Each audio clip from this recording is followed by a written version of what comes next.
and then ultimately releasing the turtle after we do some diagnostics on the turtle. Very important. Right here is my turtle. This is my turtle called Bob. You cannot name your turtle Bob. This is Bob. Bob is my stick-it-in-your sea turtle that's been released, okay, that we've rescued just recently. We're going to kind of go through some things here real quick to kind of let you kind of identify on this turtle some things you see that's wrong with the turtle. Dr. Michael, do you see anything wrong with this turtle? Barnacles, right. Lots of barnacles is an indication of a lethargic sea turtle. Not necessarily that he's sick, but it is a symptom that we can determine that this turtle is not probably healthy. Most loggerheads have some barnacles on them, but a lot of barnacles is an indication of a sick turtle. Dr. Lilly, do you see anything wrong with this turtle? Fishing line entanglement. Is that good or bad for a turtle, guys? Because you know what it can do? It can actually amputate a flipper. The fishing line gets wrapped so tight around the flipper that it cuts off the blood flow to the extremity, and then it will actually cut through the bone and the tissue, and the flipper could be amputated. Anybody else see anything else on the fishing line? You see anywhere where the fishing line's coming out of? Amelia, where's the fishing line coming out of? This mouth right there. So what could be on the other end of this fishing line that he swallowed? We can't tell. A hook! He may have swallowed a hook. So what diagnostic tool are we going to use to actually look inside the turtle to see if he swallowed a hook? An X-ray, right. In a few minutes we're going to look at an X-ray on this turtle to check to see if he swallowed a hook. Dr. Amelia also mentioned to me that this turtle has saltwater leeches on it. They're parasites, bloodsuckers, just like the freshwater leeches are. So that's another problem on this guy. Other than that, anybody see anything coming out of his eyes? It's not blue. What do you think coming out of his eyes? What do turtles do when they're happy or sad? What do you do when you're happy or sad? Cry, right. This turtle's crying. But in reality, sea turtles don't cry because they're happy or sad. They cry because they're regulating the salt content in their body. They live in a very salty environment, and through the ingestion of salt, they have to have a way to get rid of the excess salt. And they do that through the salt glands located directly behind their eyes, where they get rid of the excess salt. So now that we've kind of looked at my turtle, Bob's not too healthy right now, we're going to now start the program, and I need each of you to actually write down a name for your turtle, because let me ask Dr. Danielle, I'm going to change your name to 2468, and Dr. Edgar, you're 567892, and Dr. Lilly, you're 498765. Do you like your new name? No, right? Very impersonal, calling you by name.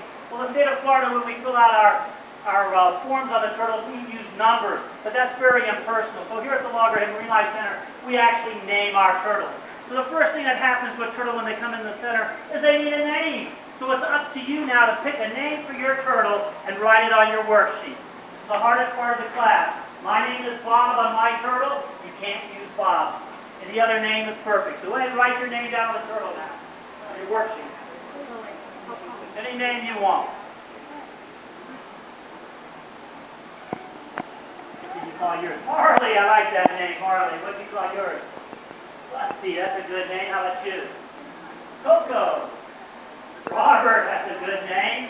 Those are all good names for sea turtles. Like we had SpongeBob out here, we had Crunch, we had Bunny, we got Kahuna. Any name's a good name. The next thing you have to identify is the stranding location. The stranding location is where? Where are you today? Are we in Mississippi? Where are we? Florida, right? We're in Florida, are you guys today? Jupiter, not necessarily Jupiter. Juno Beach, Florida is the stranding location. So now you can write on your worksheet, Juno Beach, Florida. It's JUNOBEACHFLA. Juno Beach, Florida is your stranding location. Today's stranding date would be September 20th. September 20th, 2011. You can write it numerically, or you can write it out September 20th, 2011. Whatever you want to do, it's up to you. Okay? So now we've identified your name, your stranding location, and your date. The next thing we're going to get into is identifying the species of turtles that you have in front of you. So let me show you a couple skulls here, and based on what I'm going to show you, you're going to determine if you have a turtle that's this particular type of turtle. This is a hawk-billed sea turtle. Hawk-billed are called hawk-billed because their profile, they look like a hawk. Does anybody know what a hawk-billed sea turtle means? How do you know? How about if I tell you they're not a friend of SpongeBob? What would that tell you? They're sponges. They're spongivores. They grow to be about 150 pounds eating sponge. Now, does your turtle have a profile like this? If you look at your turtle, take a look at your turtle. Does it look like this? No, I don't think any of yours are hawk-billed. So let's check the next guy here. See if we've got one of these. This is a loggerhead sea turtle. Loggerheads have big, wide skulls, very powerful bites. They basically have a crushing bite. They can eat lobster, crabs, conch, and all forms of shellfish. They basically are a bite. They crush their food. Crunch, crunch, crunch. Swallow, swallow, swallow. The brain of a large loggerhead is no bigger than my baby finger. So what do you think fills the rest of that skull? Not a brain. What's in there? That allows him to crush his prey. Not bone. Jaw muscle. The entire skull is filled with jaw muscle. Allows to have a crushing bite. Very wide skull. Does your turtle look like a loggerhead? You think so? It's not wide enough. Back here, this is a conch shell that this guy can crush. You want to try and crush it? No? How about you? You want to crush it? How about you? You want to crush it? Okay, don't bust the gut. Go ahead. You want to try and crush it? How about you? Yes. How about you? You want to try and crush it? Oh, how about you? Want to try and crush it? No. There's my vibe. This guy's going to crush it right here. Go ahead and crush it. Ah, how about you? Good job. Not a loggerhead. Okay, perfect. All right, the last thing we're going to look at real quick here is the green turtle, so you can identify your species. Does your turtle have a small bottom jaw with serrated beak? Take a look at your turtle. Does your turtle look like this?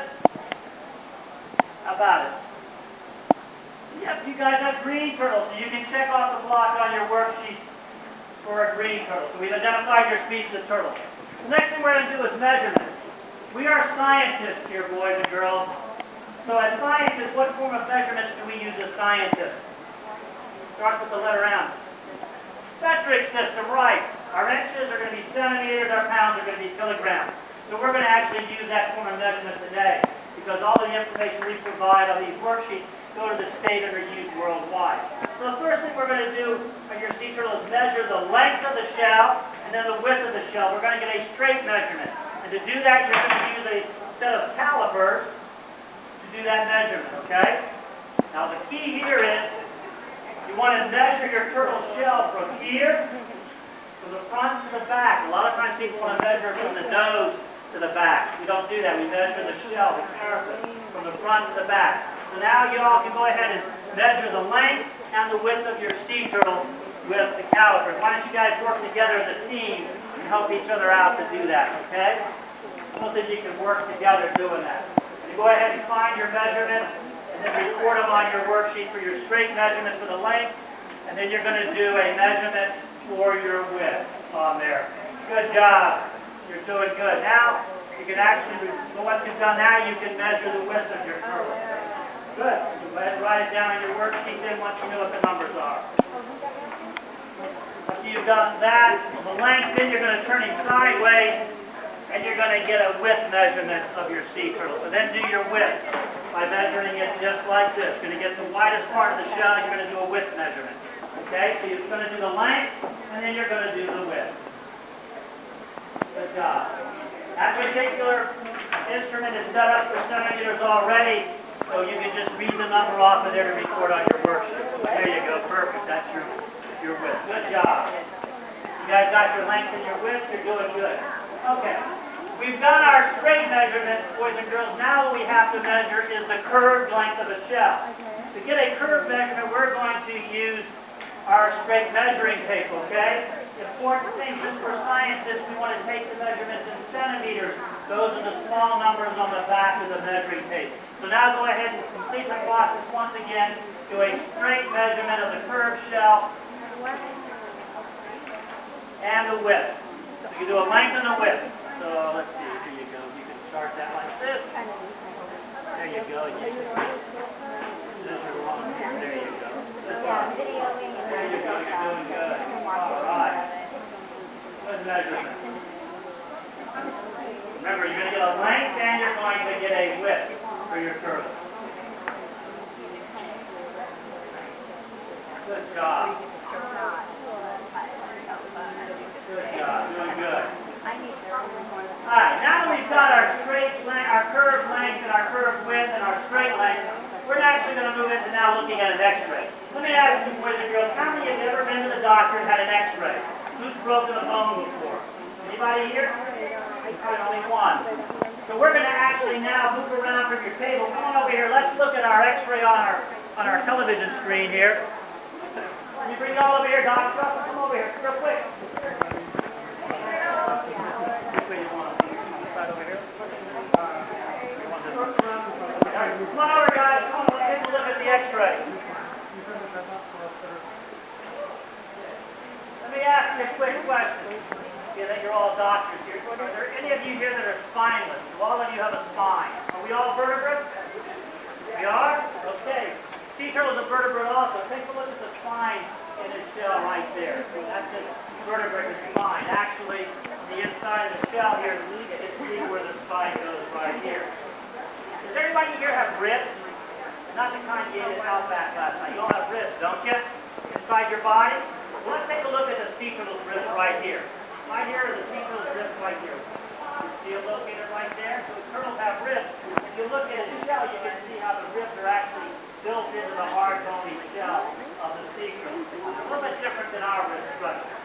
The next thing we're going to look at here real quick is how many fingers do you have in each hand? 5, right? And how many toes? 5 on each toe? On each foot?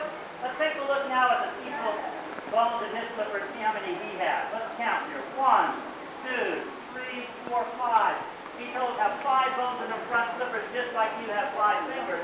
Let's look at his hair flippers and see how many bones he has. 1, 2, 3, 4, 5. 5 bones in his toe. Very similar. Has the same number of bones in his front flipper that you have in your hand. The same number of bones in his rear flipper that you have in your feet. Very interesting. Now, let's look at this turtle here. Somebody can tell me what's wrong with this guy. What happened to him? Dr. Lilly? Has a hook, you swallow the hook. You think that could hurt? You think that could cause an infection? Yeah. So we're going to go back now on your worksheet. You're going to draw on your worksheet the hook we see on the X-ray, and then we're going to go forward and we're actually going to take some blood from your turtle and check out your turtle's blood. Okay, so let's go back to your stations now, and then we're going to go ahead and move on and take some blood.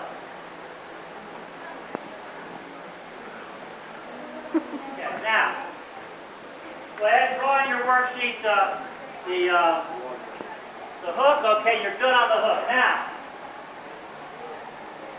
let's take a look now. The next thing we're going to take to determine whether or not you have an infection is you're going to take blood on here, okay? The next thing we're going to do is we're going to take some blood from our turtle. You're going to turn your turtle back around so you can get to his neck. Turn him around so you get to his neck. Go ahead and take your syringe, and you're going to take some blood with your syringe, okay? You're going to stick him right here, what we call would be the esophagus vein right here at the base of the neck right here. You're going to stick him here, and you're going to take some blood. Go ahead and stick him. Then go ahead and pull up the plunger, and you're going to get some fake blood out of the syringe, okay? So go ahead, push it down, push your button down, and pull up. There you go. Push it down and pull up. You're going to get some fake blood, okay? Very good. Once you've got your blood taken out of the turtle, we're going to take it inside the lab. We're going to spin it around. We're going to separate the white blood cells from the red blood cells and the plasma. We're going to check the white blood cells and see if he has an infection. If he has an infection, what happens to you if you have an infection? What does the doctor give you? Antibiotics, right? You can take antibiotics 3 ways. What are they? Dreaded shot, pill, and liquid. We give our turtles medicine all 3 ways here. We give them shots, we give them liquid medicine, and we give them pills disguised as squid. Once these guys are healthy, what do we do with a healthy sea turtle? He goes home. And when we release our turtle and let him go home, we actually put a metal clip in his front flipper. That's an identification tag we put in the flipper. So now that this guy's ready to go home, go ahead and record your tag number on your worksheet of your turtle. You've got a tag number right there on your sea turtle. Record that number on your worksheet, okay? Good job. Okay, you got your tag number on your worksheet. And now your turtle's ready to go home. We'll take him across the street. We'll release him. You stay posted to our Facebook page. We usually post on the page when the turtles are going home. So you can actually go and visit the turtles when they're released. Okay? You guys passed the class. I thank you for coming. If you're 16, you can come back and volunteer here as a regular volunteer. You can actually do this work that our veterinary technicians and our coordinators do on the turtles to come help out. But thank you for coming today and participating. I would just ask you, as you leave, you can take your worksheets home with you. The day tag is yours. You can leave your coats right here on the table as you leave today.